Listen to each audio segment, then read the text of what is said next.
Hanya butuh Tuhan. saudara hanya untuk firman-Nya. Karena firman Tuhan menegaskan langit dan bumi akan lenyap, tetapi firman Tuhan tinggal tetap. Manusia hidup bukan dari roti saja, tetapi dari setiap firman yang keluar dari mulut Allah. Pastikan saudara selalu penuh dengan firman. Ada cadangan firman dalam hati saudara. Ada cadangan firman dalam pikiran saudara. Bahkan tidak hanya sekedar cadangan, tetapi secara padat memenuhi hidup saudara. Maka saudara akan menemukan hari-hari saudara menjadi hari-hari yang sangat menyenangkan. Haleluya. Ini sudah hari yang ke-44 saudara ya. Hari yang ke-44. Saya pastikan hari yang ke-44 tidak kita lalui begitu saja. Tepat hari ini hari Minggu.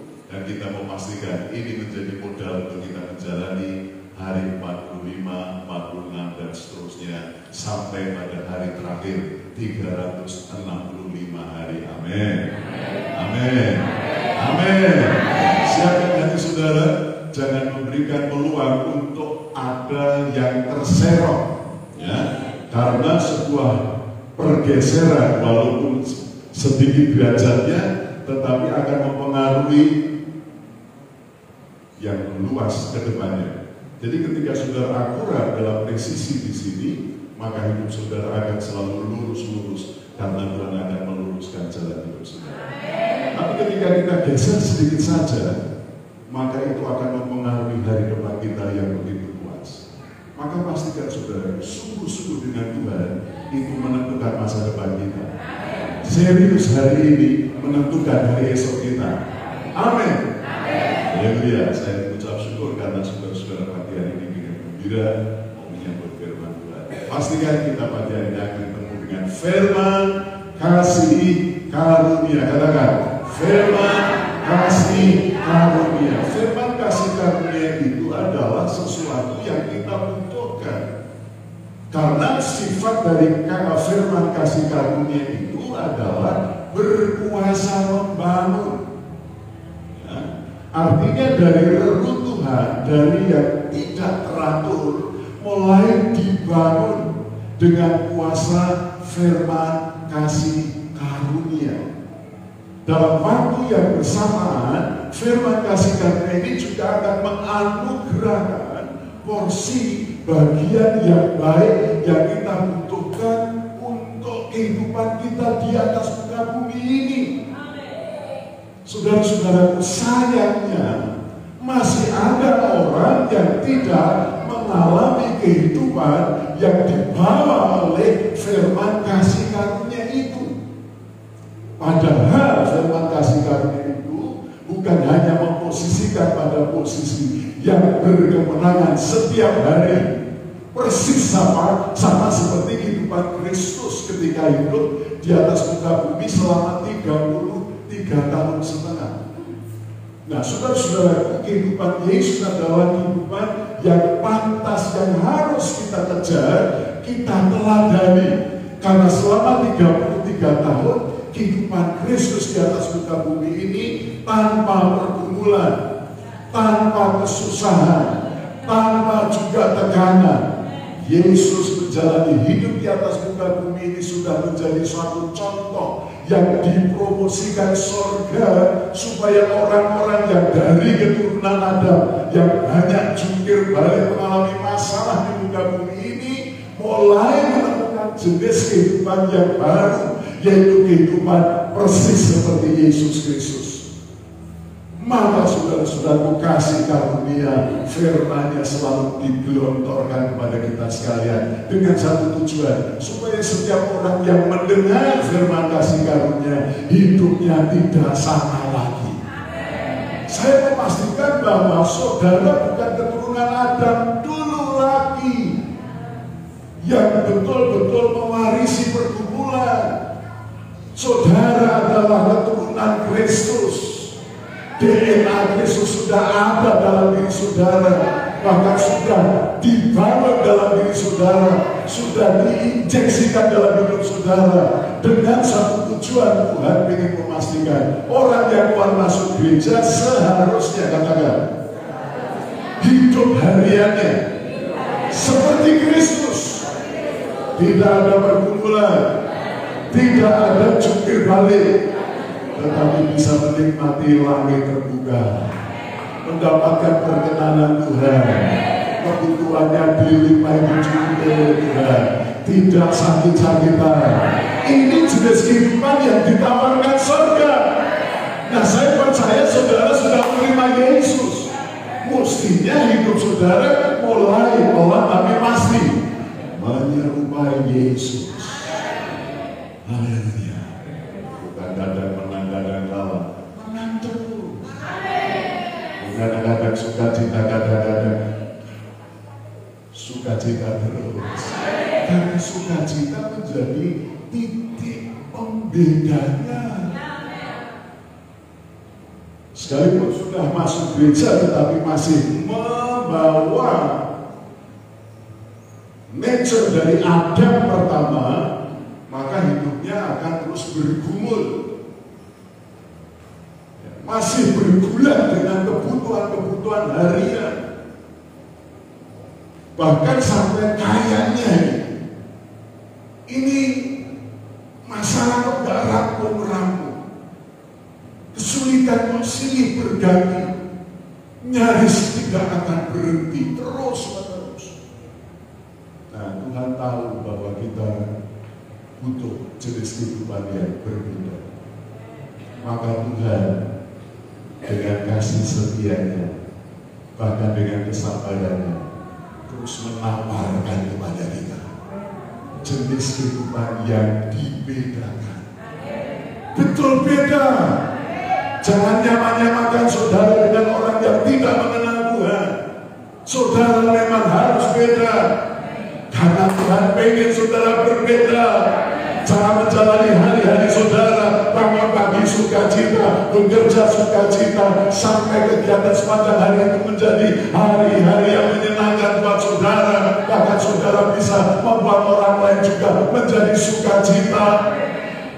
Tidur juga dengan tenang, haleluya. Tidak keistiaan, haleluya. Bangun pagi siap menjalani. Ini umur panjang diwarnai dengan kualitas hidup yang baik. Bukan panjang umur tapi banyak kesulitannya, banyak pergumulannya. Apa nggak ada masalah, Pak? Ada. Cuma kita mempunyai cara yang berbeda. Ketika saudara mengikuti arahan Tuhan 1 tahun ini, mengikuti firman dan suaranya, maka hanya akan ditemukan dalam hidup hari saudara ada rumput yang hijau, air yang tenang. Di mana engkau ada, di situ Tuhan sertai saudara. Di mana engkau butuh, Tuhan akan memberikan porsinya untuk saudara. Ini realita yang Tuhan mau.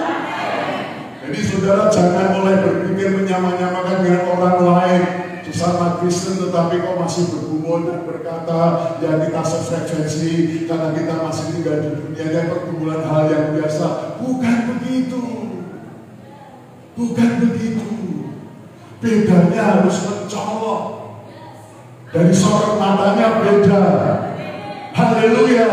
Ini orang berkemenangan, ini orang begitu mempunyai masa depan yang gilang gemilang, dari sorot matanya berbeda. Ini orang yang sangat optimis. Haleluya.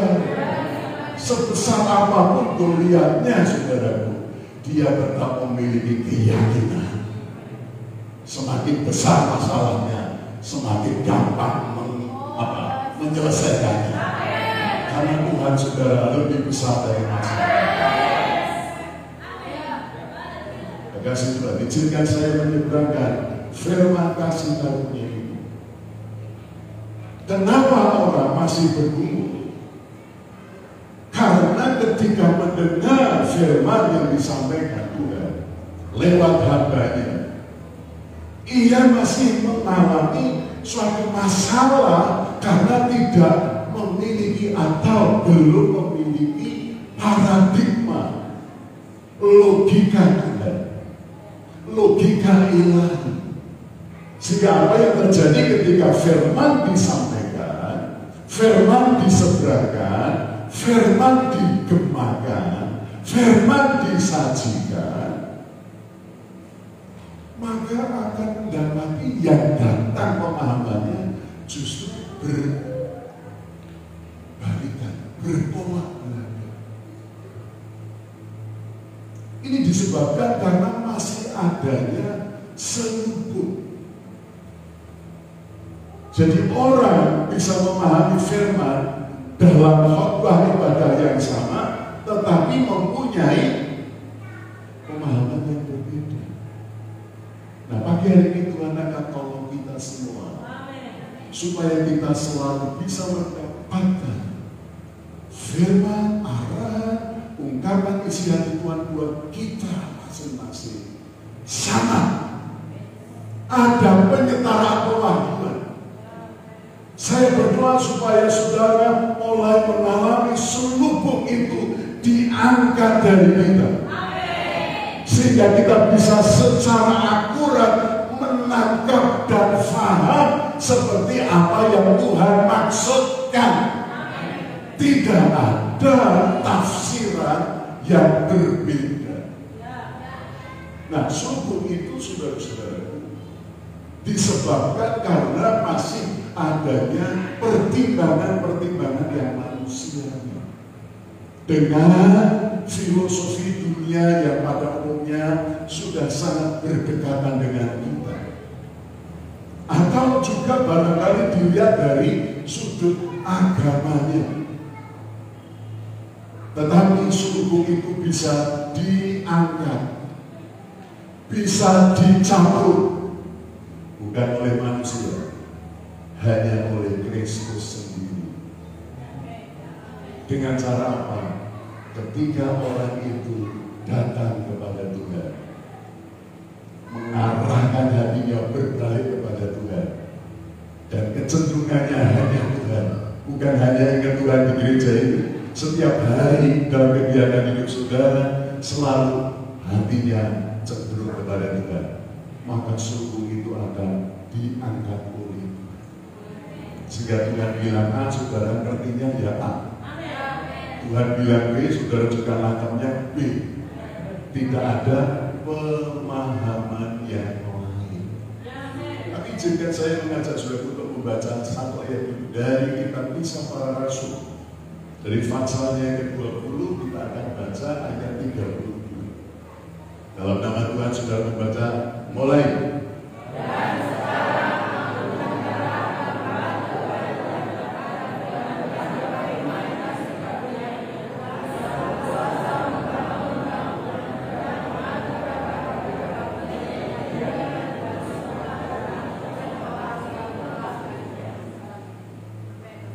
Jadi firman itu berdaulat pada posisi yang berkuasa. Saudara tidak sedang membangun dirimu sendiri. Harus ada sang ahli bangunan itu untuk membangun kehidupan saudara, kehidupan saya yang sudah menjadi reruntuhan akibat menjalani kehidupan dengan terang. Sekarang di dalam Kristus saudara menjadi bangunan yang baru. Jadi yang menjadi peran utamanya bukan lagi saudara, tetapi Tuhan lewat firman kasih karunia. Saudara tidak perlu menjadi begitu rumit, sebab Tuhan kita bukan Tuhan yang rumit. Untuk menjadi saudara, menjadikan saudara pribadi yang akurat, itu mudah saja. Ketika hati saudara tertuju kepada Tuhan, memberikan keleluasaan Tuhan menggarap hidup saudara, maka dengan begitu saja hidup saudara mulai terbangun. Haleluya. Masalahnya adalah ketika orang tidak lagi cukup fokus memberikan waktunya ingat sama Tuhan, maka selubung itu tetap ada juga. Sebagai akibatnya hidup hariannya menjadi biasa-biasa saja. Belum lagi ketika ada keinginan-keinginan yang tidak tertanggulangi, itu akan menjadi pintu pencobaan yang menyebabkan masalah ini terjadi, masalah itu datang. Itu mengakibatkan dia jadi bertanya-tanya, apa masalahnya? ini terjadi, kok itu terjadi, yang kemarin belum selesai, kok sudah ada lagi masalah baru. Kabar baik pagi hari buat saudara, pastikan sulung itu diangkat dari saudara, sehingga Tuhan mudah memanifestasikan kuasa firman dan realitanya, membuat hidup saudara menjadi. Matius pasal yang ke-11 ayat 28, 29, 30 berkata, hidupmu akan lega, hidupmu jiwamu akan tenang, yang kuperasan itu enak, dan bebanmu pun ringan. Yuk kita katakan bersama, ini jenis kehidupan yang dibawa oleh Yesus. Hidupnya lega, tenang jiwa, enteng, enak, enteng. Coba kita akan tata aja saudara. Hidup saudara akan sama seperti Yesus yang berkata, ini undangan, mari kepada mereka sekalian yang letih sudah berbeban berat, maka kamu akan mendapat kelegaan. Terimalah untuk yang kuasa dan belajarlah kepadaku, sebab aku lemah lembut dan rendah hati, maka jiwamu akan tenang. Sebab untuk yang kuasa enak, bebanku pun ringan. Jadi mestinya ini menjadi suatu barometer ya. Hidup saudara setiap hari kita lanjutkan sampai tanggal 31 Desember, haleluya. Hari yang ke-365, hidup kita lega. Pastikan, hidup kita lega, hidup kita tenang, hidup kita enak, hidup kita ringan. Kalau sampai ada empat-empatnya yang tidak berfungsi, saudara rasakan ada sesuatu yang perlu dibenahi. Haleluya. Mobil itu rodanya 4, gembos 1, masih bisa jalan kan? Masih. Gembos 1 kan masih 3 loh. Kalau dipaksakan jalan masih bisa nggak? Masih. Tapi tidak bisa cepat dan akan segera berhenti, membuat bukan hanya bannya yang gembos tadi duel, tapi beberapa elemen yang lain ikut rusak. Jangan biarkan 4 ini meninggalkan saudara. Tiap hari saudara menikmati kelegaan, katakan menikmati kelegaan, menikmati ketenangan, menikmati enak, menikmati ringan. Pastikan 4 ini menyertai saudara. Kalau bangun lagi kok tidak merasa lega, cek kembali. Kalau saudara pengen segera selesai, Tuhan periksa saya kalau ada kesalahan, saya minta ampun, selesai. Haleluya. Jangan paksakan pagi hatinya kok sesak, kemudian jalani sepanjang hari itu, maka akan merusak bagian-bagian sendi elemen hidup saudara. Nah kalau ini tidak segera ditanggulangi, saudara-saudaraku, seminggu tidak diberesi, maka yang gembos bukan hanya 1, yang rusak ada yang lain-lainnya. Sampai bisa 1 minggu doa waktu, doa kepena, sakit. Ini harus kita tanggulangi bersama-sama. Saudara menjadi orang yang sangat aware dengan diri saudara. Perhatikan, kalau nggak ada sukacita, jangan biarkan, jangan paksakan jalan terus. Berhenti, minta Tuhan tolong, benahi. Dengan segera dalam kasih karunia-Nya, Tuhan akan memulihkan kita. Kok khawatir, segera kasih. Jangan berjalan dengan kekhawatiran, sebab itu akan merusak bagian-bagian hidup saudara yang lain. Sehingga sepanjang minggu saudara penuh dengan keceriaan. Oh, rezekinya ya lancar-lancar saja. Ada tak? Orang jadi paling rezeki melimpah, dengan ini saya susah. Tentu ada salah satu hal yang itu bocor. Agar saya berdoa supaya pagi-paginya menjadi porsi saudara setiap hari, setiap waktu. Kau mengalami kelegaan, kau mengalami ketenangan jiwa, kau mengalami jalan hidup yang enak,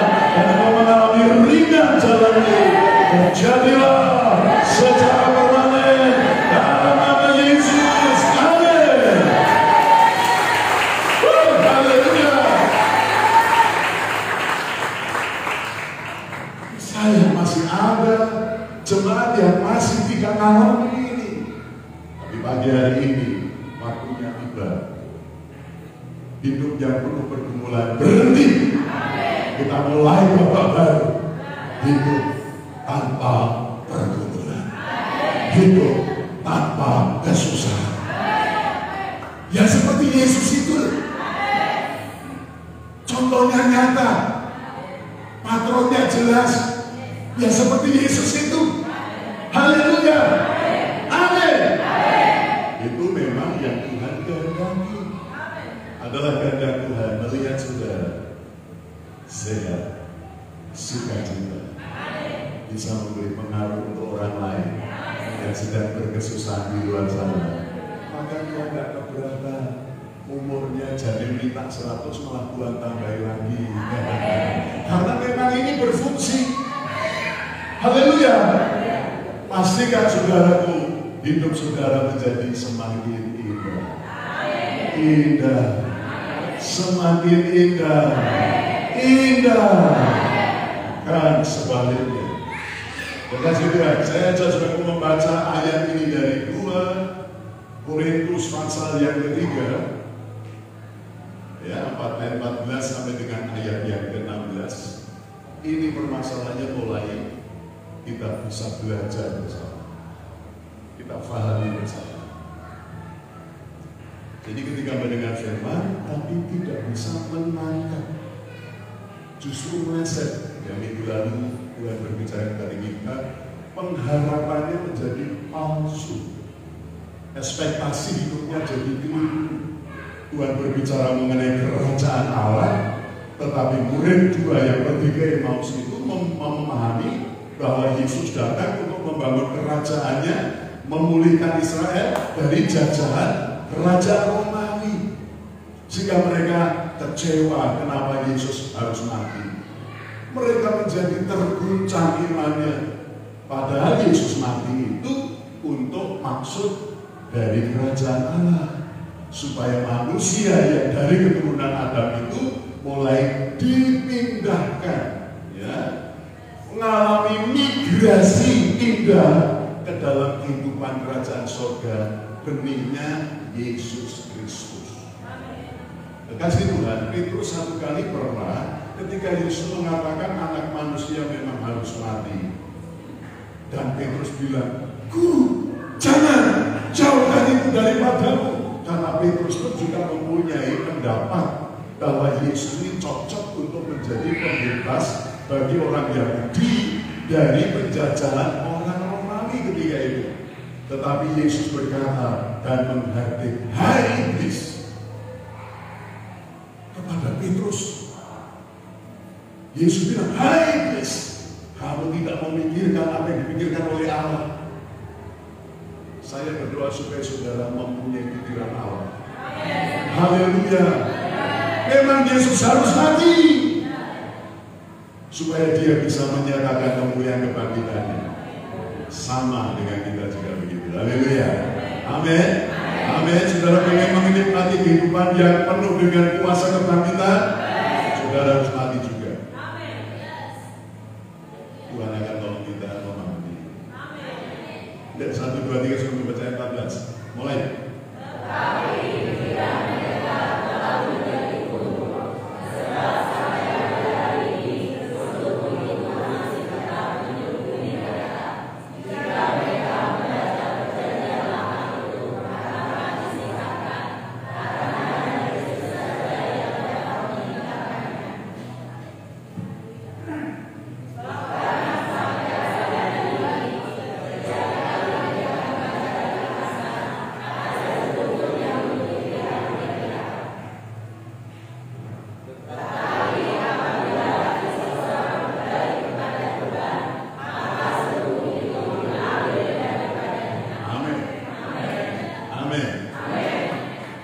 Jadi suku ini berbicara mengenai pertimbangannya, pengambilan keputusannya adalah secara manusiawi.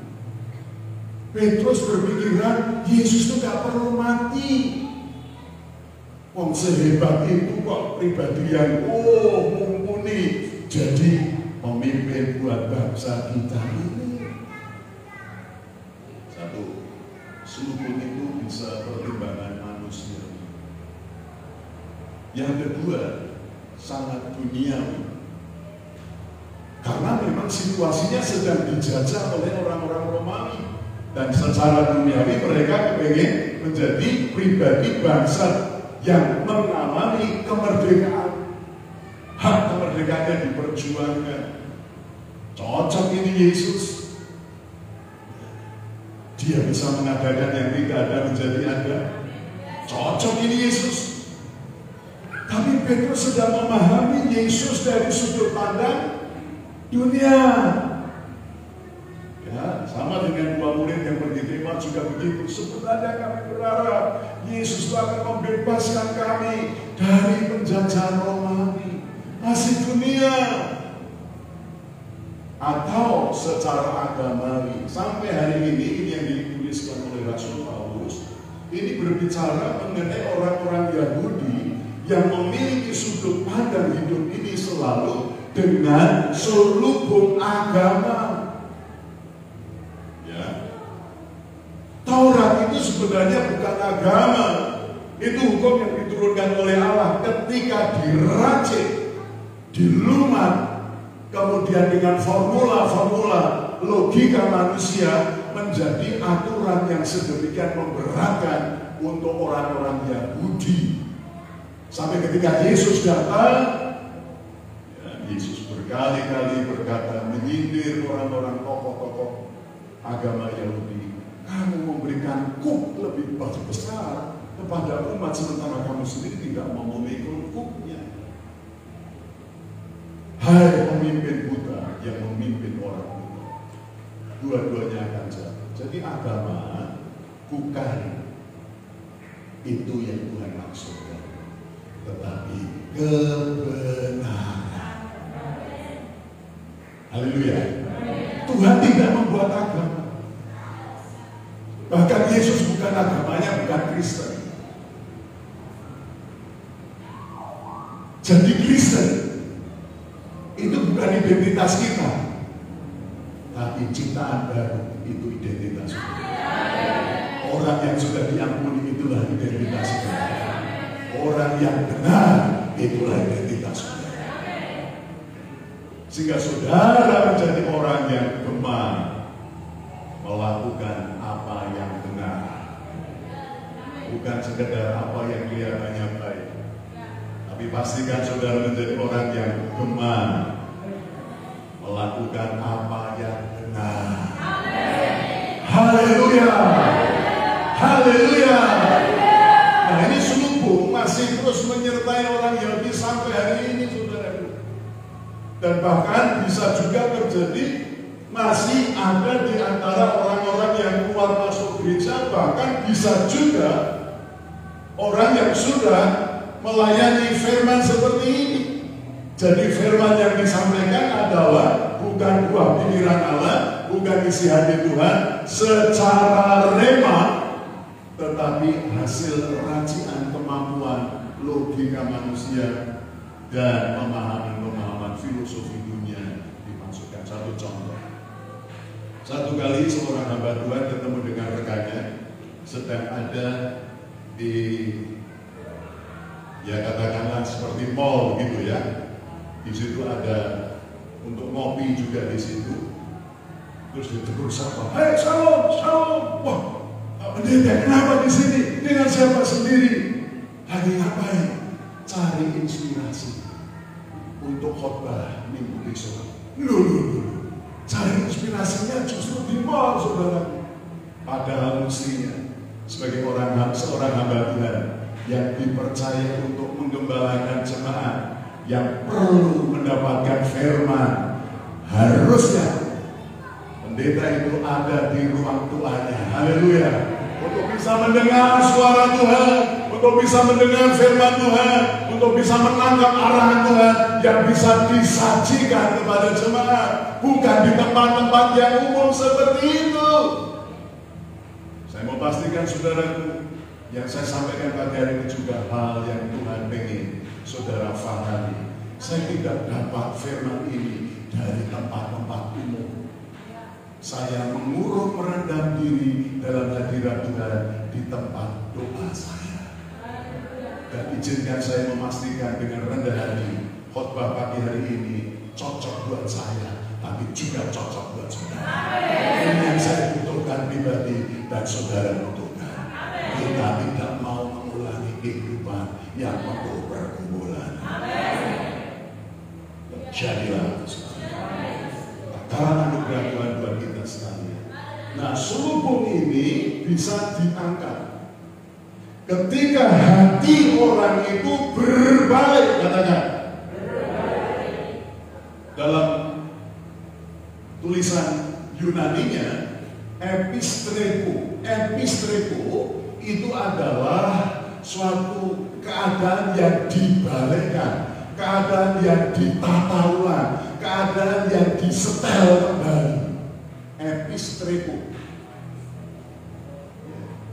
Jadi tadinya minger sini, diinger ke sana. Epistreko. Haleluya. Kita baca lagi ayatnya. Karena memang kata seorang berbalik kepada Tuhan, hati kalau seorang berbalik kepada Tuhan itu disetel ulang, katakan diingat. Saya pas dulu sana tadi, tolong Mbak, itu apa? Bukan kambing, tapi jerapah, bukan jerapah, apa itu? Rusa. Saudara bisa lihat di sana, yang sana bisa lihat, itu ngadepin mana? Pada sana ya? Ya, saya dengar Pak, pada sini. Terus sebelah kiri. Nah, ini namanya epistreko.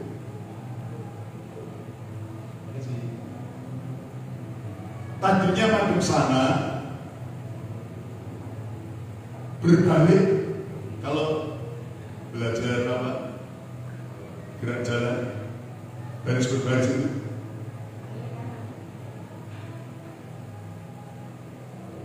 Kalau tadinya begini, kemudian begini, namanya. Kalau begini, kemudian begini, berbalik 180. Kalau begini terus ke sini 90 derajat. Tuhan mau saudara menjadi orang percaya yang tidak 90 derajat. Aku sempat balik, engkau diingini Tuhan 180 derajat.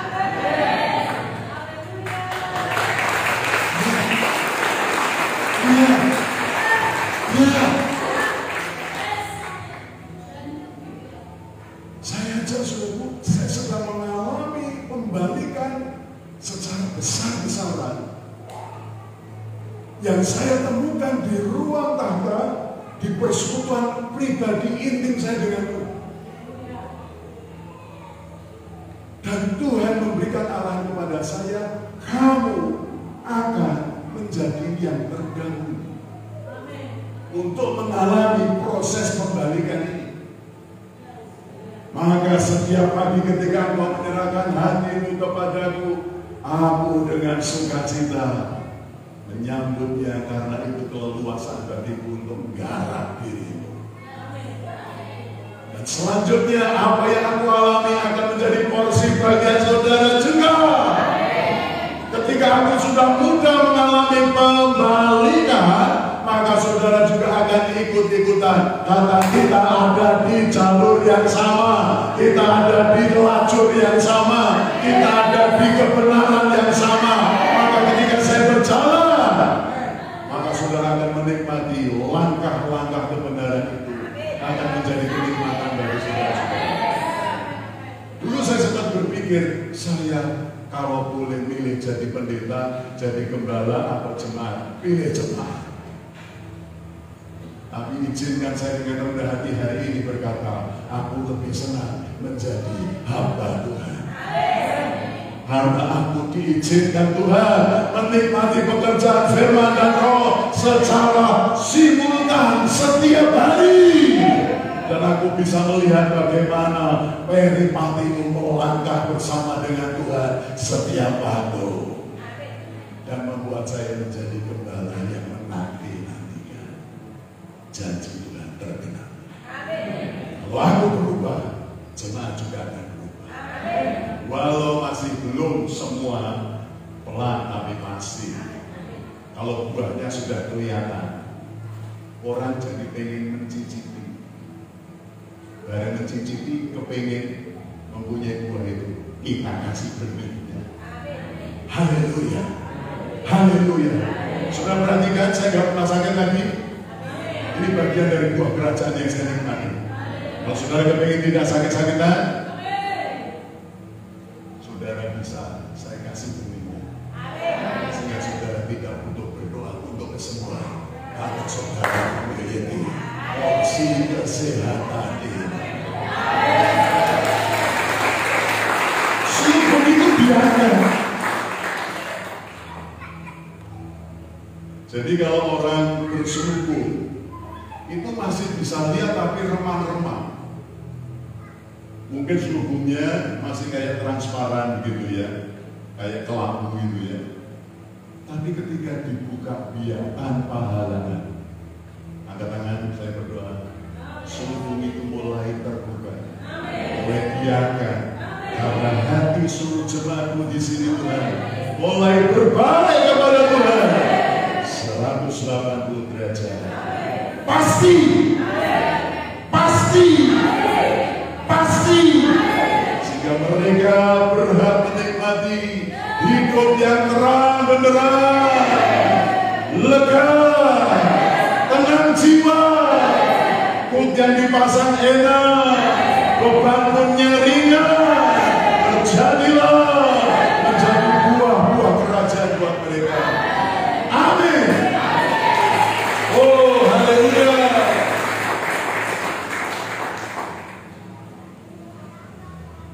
Nah, Tuhan mau posisinya terus begini. Hati saudara tetap secara permanen begini. Ke arah Tuhan. Haleluya. Yang bisa memindah hanya saudara sendiri. Setelah dipengaruhi oleh setan, mulai berputar lagi. Dan saya berdoa dengan anugerah Tuhan, saudara yang posisinya begini 90% bisa kembali lagi 180 derajat arah. Maka hidup ciptaan baru itu selalu arahnya ke Tuhan. Haleluya. Bukan pada kekayaan, bukan pada keterkenalan, bukan pengen diakui manusia, tidak. Ketika saudara terus fokus sama Tuhan, pertama yang saudara akan menikmati hak saudara untuk diakui oleh Bapamu yang di surga. Inilah anakku yang kukasihi, kepadanya lah aku berkenan, dengarkanlah. Saudara nanti akan menjadi orang yang berpengaruh, terpandang, disadari dengan posisi yang 180 derajat ke arah Tuhan terus. Tidak bergeser. Ini yang disebut dengan akurat. Jadi setelah diputar saudara, Elvis Rebo tu bibet putar dan tidak kepengen noleh lagi. Haleluya. Yesus telah berkata, barang siapa mau menjadi pengikutku, itu seperti seorang yang membaca dan tidak boleh menoleh lagi. So kalau menoleh lagi, dia tidak layak menjadi murid. Aku berdoa supaya kau tidak mempunyai opsi yang lain, tidak ada pilihan yang berbeda. Semua merasa harus sekali arahnya kepada Tuhan untuk seterusnya, supaya saudara bisa menang dan menang dalam segala hal, karena terus fokus pada Tuhan. 2020 Dunia mau tawarkan apa saja, tidak kengku. Kita tidak minum dari sungai Babel, kita minum dari sungai dari surga. Hidup saudara tidak dikendalikan oleh uang saudara, tapi oleh ekonomi kerajaan surga. Buktikan tahun ini akan ada pemeliharaan ilahi secara nyata. Ada malaikat-malaikat yang bisa memberi makan saudara. Haleluya. Karena saya ingat ada sejarah Elia itu pernah dikasih makan malaikat, dan makanan itu cukup untuk membuat dia kuat berjalan 40 hari 40 malam tanpa makan minum lagi. Artinya apa? Tuhan punya porsi tidak pernah hilang untuk saudara. Porsi saudara tidak pernah akan surut. Saudara akan mempunyai pemahaman yang baru lagi. Porsi Tuhan buat saudara tidak pernah berkurang. Amin. Tapi kok saya kekurangan ya Pak? Itu bisa jadi karena gaya hidup saudara yang tidak sepatutnya.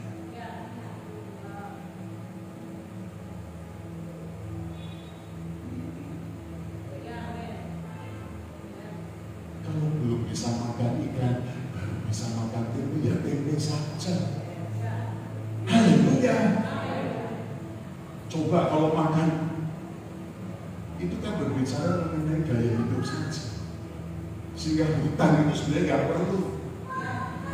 Kalau saudara bisa menanggulangi kemauan.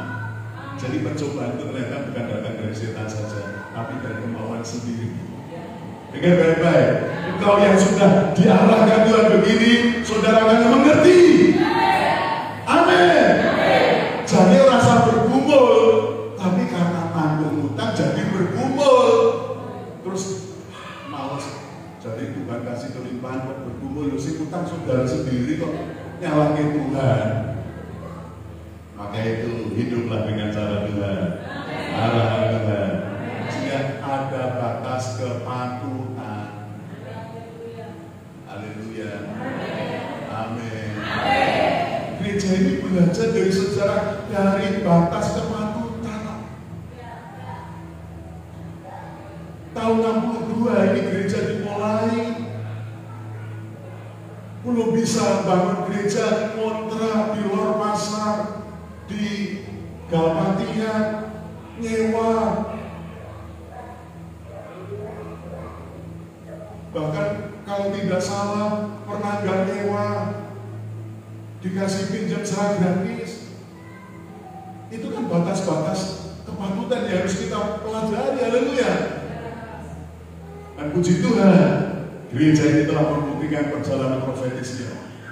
62 pindah sana, pindah sini, pindah sana, pindah sini, pindah sana, pindah sini, pindah sana, pindah sini. Jadi gereja ini menurut beberapa orang berkata, "Kui pancen gereja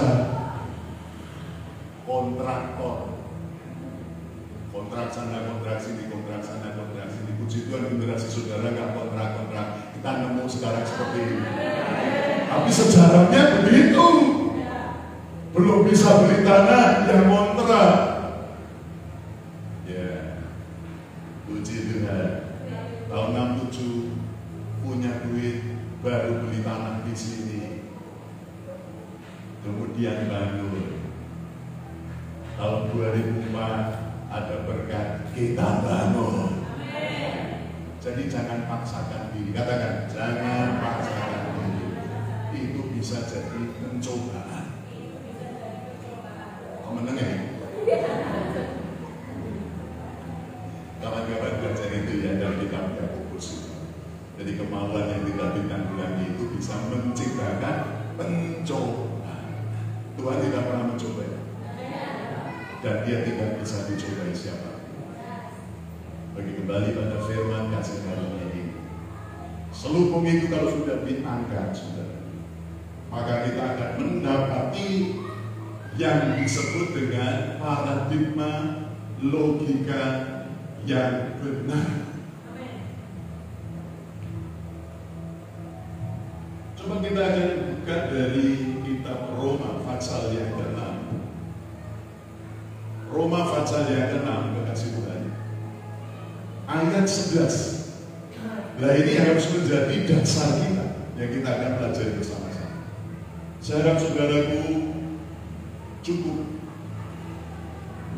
terbantu oleh Roh Kudus sehingga saudara tidak mengalami meleset memahami dengan apa yang difahami Tuhan.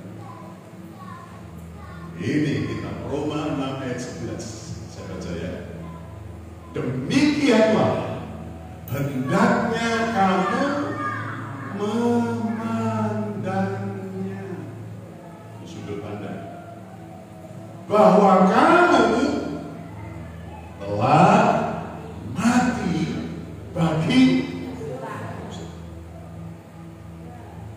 tetapi kamu hidup bagi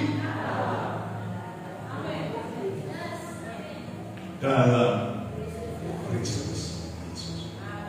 Jadi kita ada dalam frame bingkainya Kristus. Kristus mati karena dosa di kayu salib, dan dia bangkit hidup berkemenangan. Saudara dan saya juga mati bagi dosa dan bisa hidup berkemenangan sama seperti Kristus. Jadi hidup saudara bukan diperbudak dosa lagi. Yang nyetel saudara, yang ngarahkan saudara bukan kuasa dosa yang diwarisi dari Adam. Tidak. Banyak orang Kristen masih keluar masuk gereja tapi masih setengah mati. Sungguh-sungguh mati ya belum. Tapi ditawari pengen urip enak, pengen. Tapi pada tataran realita tidak bisa begitu. Karena memang harus jelas garis pembedanya. Kalau mati ya mati, jangan semaput. Supaya bisa hidup sesungguhnya dalam kuasa kebangkitan Yesus. Saya mau tanya kepada saudara, benarkah Yesus mati di kayu salib? Terbukti ketika ditusuk, sudah tidak bereaksi apa-apa. Yang keluar hanya cairan putih saja. Darah putih keluar. Karena darah merahnya sudah habis. Pas. Dia mati beneran. Tapi dengan kuasa kebangkitan, 3 hari kemudian dia bangkit dan hidup untuk selama. Nah, kekristenan saudara tidak dibatasi oleh waktu di dunia ini saja. Kehidupan roh saudara mestinya sudah mulai berpengaruh, mulai bisa dinikmati sejak di dunia ini. Dengan memastikan apakah saya sudah mati bagi dosa. Ku jawab ya. Tidak ada ruang pengelompokan yang ini aku masih bisa lakukan seenak saya sendiri. Tuhan mau pastikan kalau itu menjadi masalah kita selama ini tidak mengalami terobosan, yuk pagi hari ini kita ambil keputusan. Karena ini menjadi dasar kebenaran buat saudara-saudara. Bagaimana Pak kalau tidak mati bagi dosa? Ya saudara masih akan hidup bagi dosa. Yang dusta masih tetap dusta. Ya, yang najis semakin najis. Sulit. Tapi itu sudah harus kita sadari. Menyebabkan hidup kita enggak seperti Yesus. Lega, tenang, enak. Oh, jadi berat. Ini pastikan saudara mati 100%. Amin. Orang mati itu sudah tidak bereaksi apa-apa. Dosa mau datang iming-iming saudara sudah nggak bereaksi apa-apa. Haleluya. Hal-hal yang najis mendekati saudara sudah tidak terpengaruh apa-apa. Karena saudara benar-benar sudah mati bagi dosa. Tapi pengen hidup loh. Hidupnya bagi Allah. Bukan bagi diri sendiri. Bukan bagi dunia, bukan bagi dosa, apalagi bagi setan. Hidup kita hanya untuk Tuhan. Maka otomatis saudara jadi seperti Kristus. Di luar krisis, saudara isi. Yang lain kena virus A, virus B, virus apa saja, saudara yang selamat. Yesus ketemu orang lepra, dia tidak kena lepra. Jadi kehidupan ini harus kita kejar. Ada effort yang harus kita buat, usaha yang betul-betul mati-mati biar gila-gilaan untuk Tuhan. Maka hidup saudara worth it, cucuk. Mati bagi dosa, hidup bagi Allah. Ternyata ini yang dikehendaki Tuhan. Yang ada pernah dicontohkan oleh Yesus Kristus. Angkat tangan dengan sukarela. Kalau yang belum pengen mati ya, saudara tidak usah angkat tangan. Tapi kalau sudah pengen mati bagi dosa, segera angkat tangan. Dan aku berdoa terjadi realita ini. Mati bagi dosa dan hidup bagi Allah dalam Kristus Yesus. Jadilah.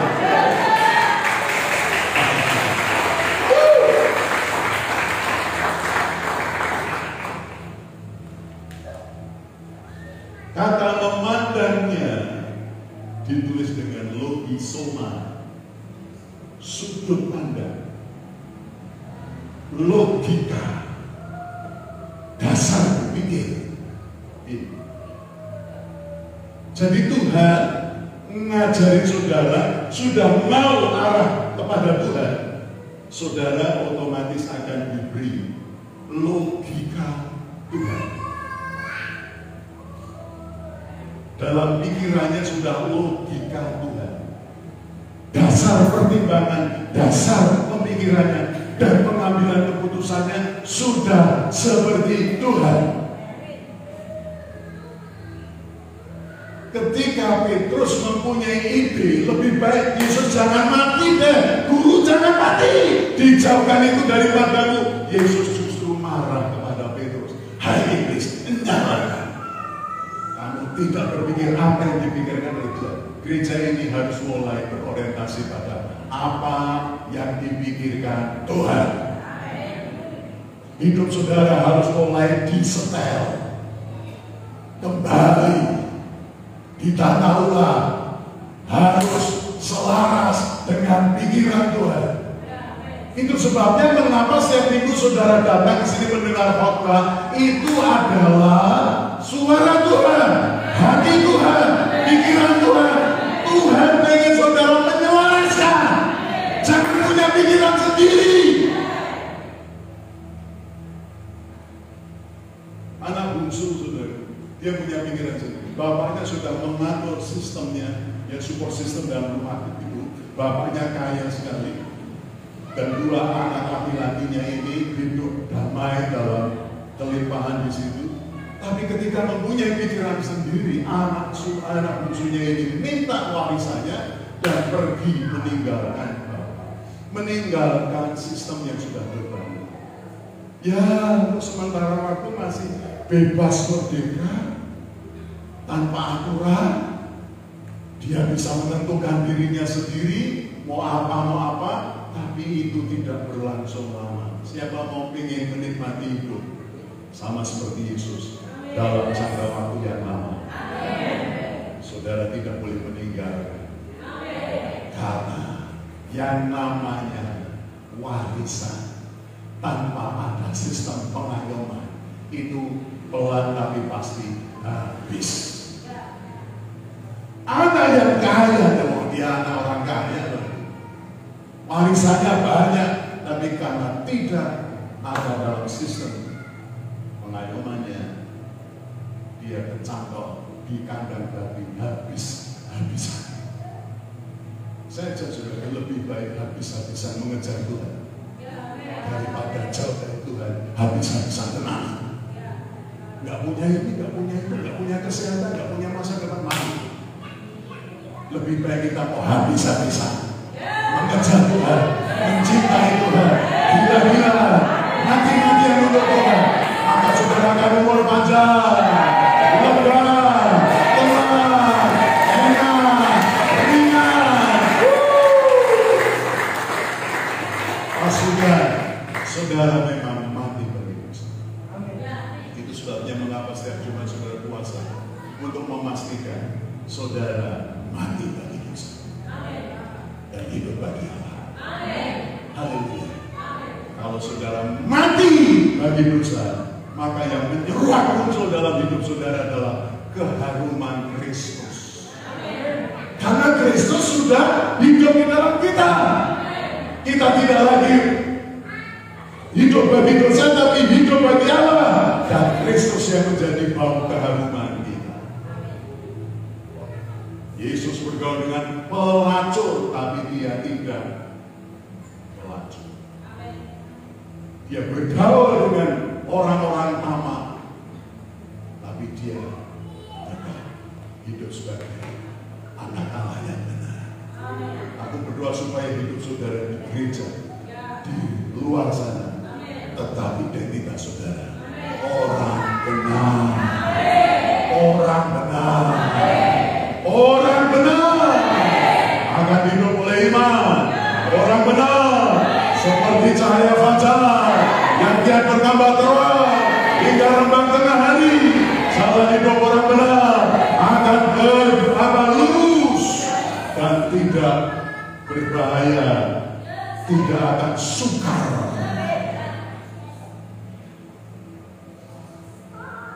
Jangan berpikir Yesus sukar untuk jalan di muka bumi ini. Sukar memang kalau dibandingkan dengan tinggal di surga saja enak-enak. Tapi dia sudah membuktikan 33 tahun setengah hidup bersama dengan orang berdosa. Dia tidak mengalami kesukaran apa-apa karena selalu terkoneksi dengan Bapaknya di surga. Haleluya. Bangun pagi yang dicari Bapaknya di surga. Siang hari pun begitu, malam hari cari Tuhan juga. Saudara tidak perlu diperhamba oleh dunia ini, tidak perlu diperhamba oleh keakuan kok, tidak perlu diperhamba oleh iblis, tidak perlu diperhamba oleh dosa. Engkau adalah tetap hamba, tetapi hamba kebenaran. Abdikan dirimu untuk seluruh kebenaran, maka masa depan saudara akan terang seperti matahari. Kebenaran akan muncul. Dan ini bukan dusta. Semua yang Tuhan sampaikan kepada saya, kepada saudara, benar adanya. Ini kok belum terwujud, Pak? Pastikan karena firman Allah tidak pernah keliru, firman Allah tidak pernah meleset. Percaya terus. Nah, hanya orang yang terus hatinya condong kepada Tuhan mudah percaya, mudah taat, tidak banyak bertimbang. Karena Tuhan akan memberikan arahan-arahan yang kadang-kadang nggak lazim.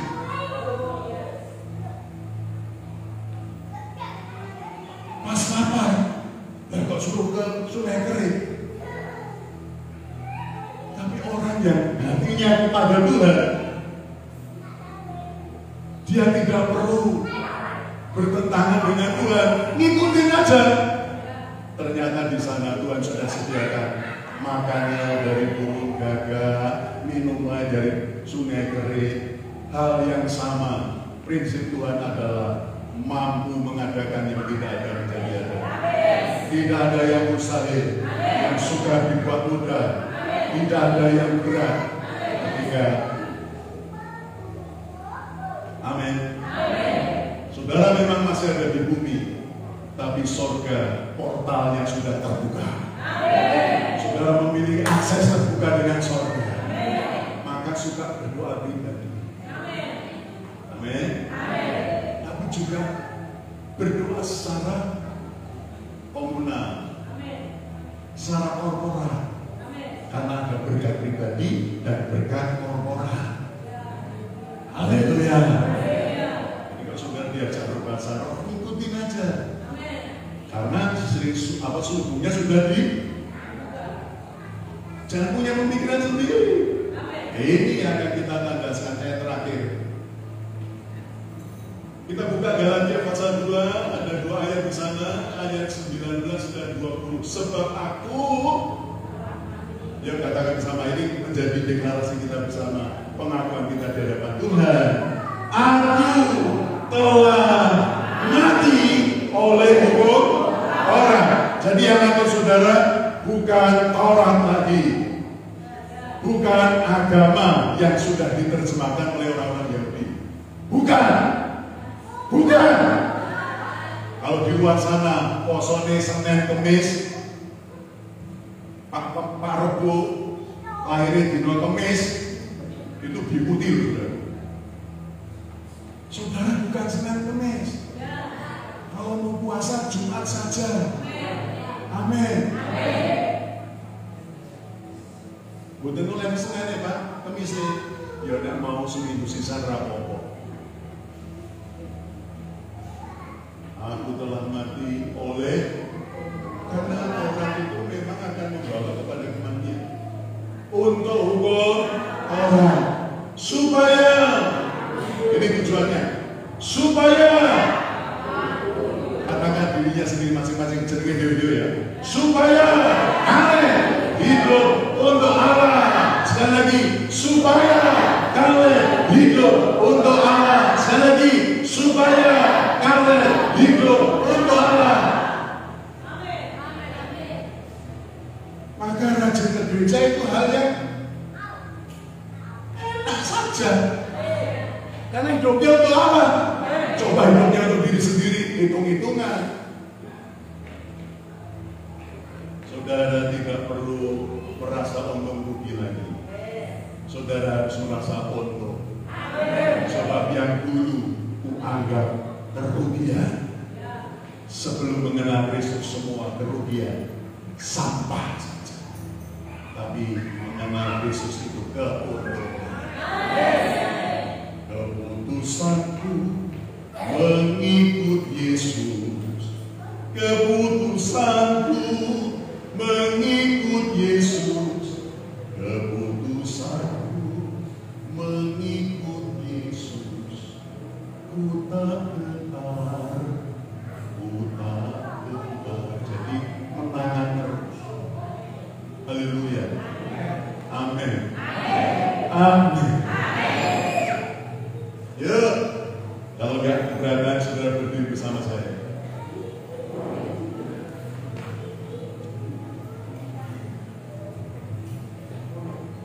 Katakan, kalian telah disalibkan dengan Kristus. Sing ora duwe jeneng wis ora usah ngucap. Nek sadar punya nama, sebut namanya ya. Haleluya. Oke. 1, 2, 3. Kalian telah disalibkan dengan Kristus. Saya memastikan saya tersalib bersama dengan Kristus, supaya saya mengalami kebangkitan bersama dengan Kristus. Jadi hidupnya itu tidak penghayatan Natal saja, tapi penghayatan Paskah juga. Saudara harus menghayati itu kematian. Bahkan selalu secara reguler, setiap minggu pertama kita harus memperingati kematian Yesus dan kematian dirimu. Haleluya. Maka minggu kemarin Tuhan memberikan satu arahan. Yang belum mau mati jangan ambil berjalan kudus. Itu hanya bohong-bohongan saja. Itu hanya ritual agama. Tapi kalau saudara memang seperti menggenapi ayat ini, aku telah disalibkan bersama Kristus. Setiap ada berjamaah ambil, maka itu akan membuat hidup saudara seperti Kristus. Ayat 20 terakhir. Namun aku hidup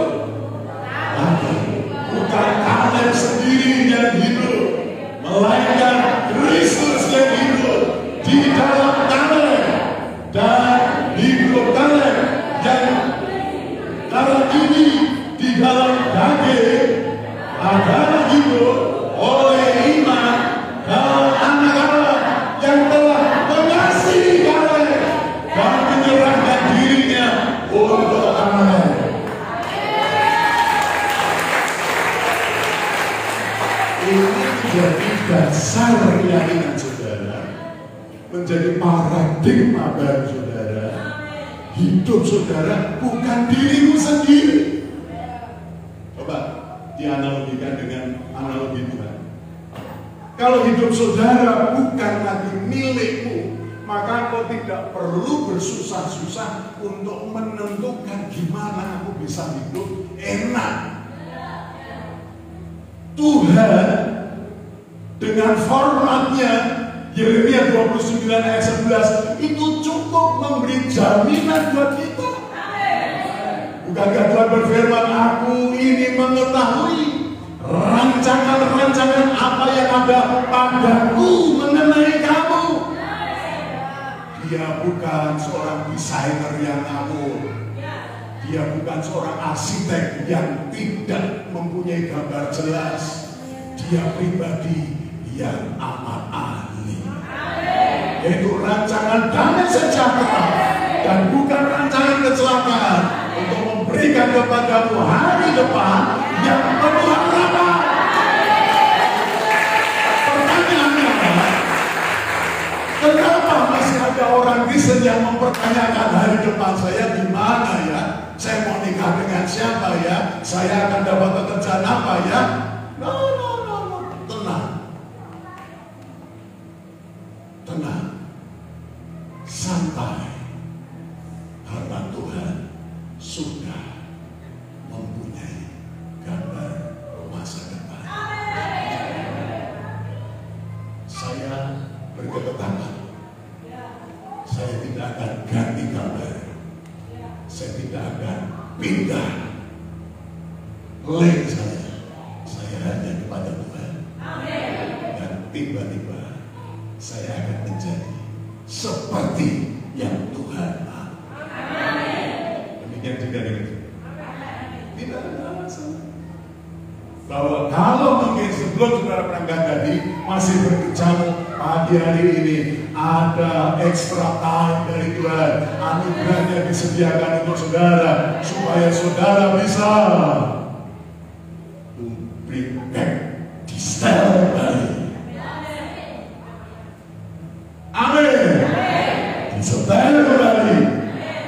Ini ada mobil yang canggih juga.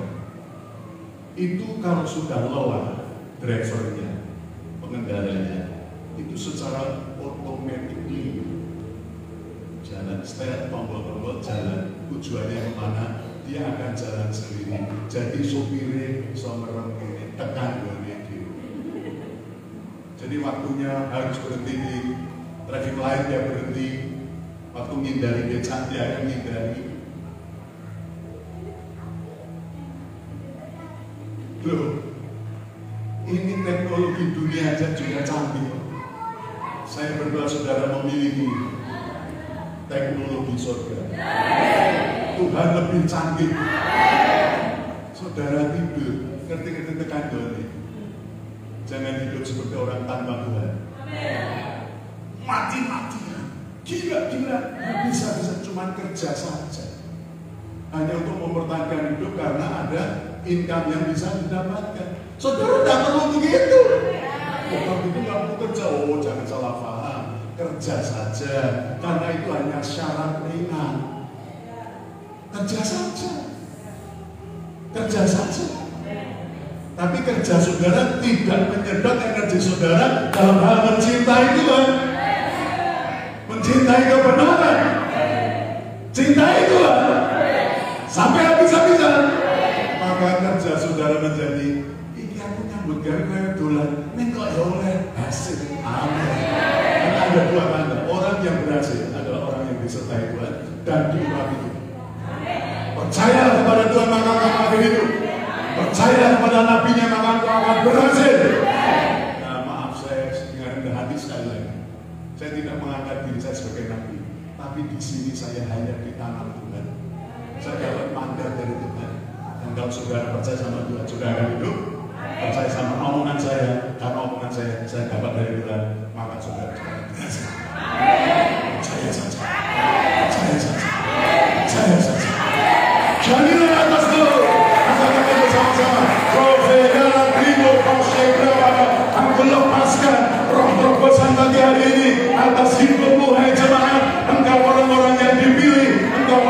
yang ditentukan Tuhan, menikmati pekerjaan firman dan rohnya untuk menyongsong masa depan. Jangan dia bermasalah atau berkata haleluya, haleluya. Suarakan, jangan dia. Saya mau ajak saudaraku akan terhubung dengan ruang tanda, dan apa yang kau lakukan pagi hari ini akan membawa saudara kepada jenis kehidupan yang berbeda. Oh, kehidupan ilahi yang nyata menyeruak dalam diriku. Aku berdoa supaya semua benteng-benteng musuh yang dibangun akan diruntuhkan. Paradigma manusiawi keakuan yang hanya menyenangkan diri sendiri akan diganti. Seluruh itu akan diangkat oleh Tuhan, dan semuanya akan menikmati kasih karunia Tuhan. Firman yang dilepaskan akan membangun dan menganugerahkan porsi yang Tuhan tentukan.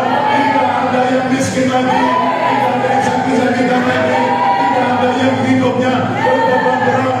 Semuanya yang ditolong Tuhan. Dan jadilah aku berdoa, aku deklarasikan, aku nubuatkan dalam tahun ini pemeliharaan ilahi akan nyata. Malaikat akan diutus bekerja untuk menyatakan kesetiaan Tuhan, menyatakan kasih-Nya, dan Allah yang sama dengan saudara akan terus menolong, membantumu untuk mengalami pertumbuhan. Tinggalkan reruntuhan itu, mulai siap dibangun, dan katakan bersama-sama dengan saya, mulai hari ini aku memastikan sebagai ciptaan baru, aku sudah disalibkan. Aku sudah disalibkan. Mati bagi dosa, hidup bagi Allah dalam Kristus Yesus. Seluruh itu sudah diangkat, keangkuhan sudah diangkat, keduniawian sudah diangkat, kuasa dosa sudah dikalahkan. Kemenangan semata-mata, hidup yang lega, hidup yang tenang, hidup yang enak, hidup yang ringan, sesuai porsi surga, persis seperti Yesus. Itulah bagianku di sepanjang tahun ini. Dan jadilah aku tidak mau bergumul lagi. Aku mencintai Tuhan secara mati-matian, habis-habisan, gila-gila. Itulah posisiku yang dikehendaki Tuhan. Yang mendengar deklarasi ini bukan hanya telinga saudara, tetapi telinga Tuhan. Dan iblis juga pagi hari ini mendengar bahwa engkau sudah meninggalkan akses dengan dunia, dengan iblis dan maut. Sadarilah saudara, ketika saudara menjalani hari-hari merasa hidup tidak tenang, itu adalah pekerjaan roh maut dalam keadaan yang berbeda. Badan merasa nggak enak terus-terusan, kayak tak berujung, kok terus begini. Sadarilah bahwa itu adalah pekerjaan roh maut dalam derajat yang berbeda. Kalau saudara masih punya pergumulan ini, sadarilah bahwa saudara perlu epistrate to bring back. Disetelkan. Saudara tidak perlu memaksa jalan terus. Segera benahi. Kalau ada kebocoran, segera ditambah. Anugerah Tuhan cukup buat saudara. Angkatlah tangan, aku mendoakan supaya perjalanan minggu ini, sepanjang minggu ini, dipenuhi dengan realita Tuhan, dipenuhi dengan manifestasi roh dan kuasa firman kasih karunia yang terus membangun dan menganugerahkan semua porsi bagian dalam nama Allah Bapa, Allah Sang Putra, dan Allah Roh Kudus. Yang percaya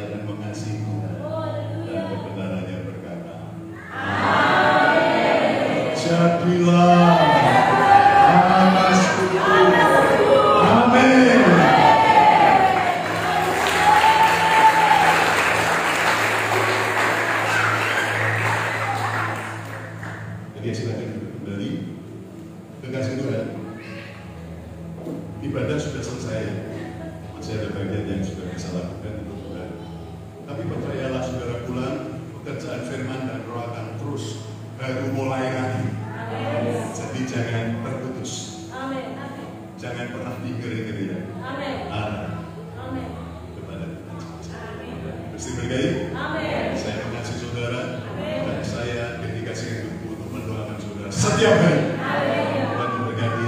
Ketemu minggu depan dalam kemenangan yang bebas. Iya, terima kasih Bapak Rohani, Tuhan memberkati luar biasa. Dan di hari ke-44 di tahun 2022 ini, kita akan mempersembahkan diri kita menjadi persembahan yang hidup, kudus dan berkenan di hadapan Tuhan. Amin. Mari berdiri bersama-sama. Ya. Kita akan memberikan persembahan dengan ramah, antusias dan bersukacita. Haleluya, haleluya. Bersama haleluya. Yes. Oke. Jadi saya minta Mbak Intan untuk membacanya. Bapak Ibu, Saudara dan saya akan mengekspresikan keantusiasan kita menerima kebenaran firman Tuhan ini. Siap? Tangannya mulai di kepala. Ya. Oke, saya akan lepaskan mic saya. Saya berharap suara saya bisa mendengar sampai ke belakang. Mbak Intan mulai bacakan, mulai ekspresi, antusias. Siap? Amin. Yang siap katakan amin. Mari kita bacakan. Ia sendiri telah memikul dosa kita dalam tubuhnya di kayu salib, supaya kita yang mati kepada dosa hidup untuk kebenaran. Oleh tubuhnya kamu telah sembuh.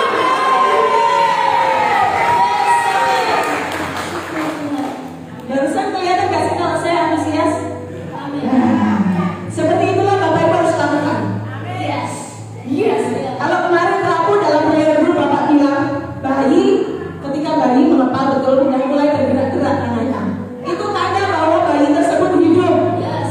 Kenapa itu saya pagi ini mengajak Bapak Ibu kepala tangan, mulai ekspresikan, kakinya mulai bergerak karena bayinya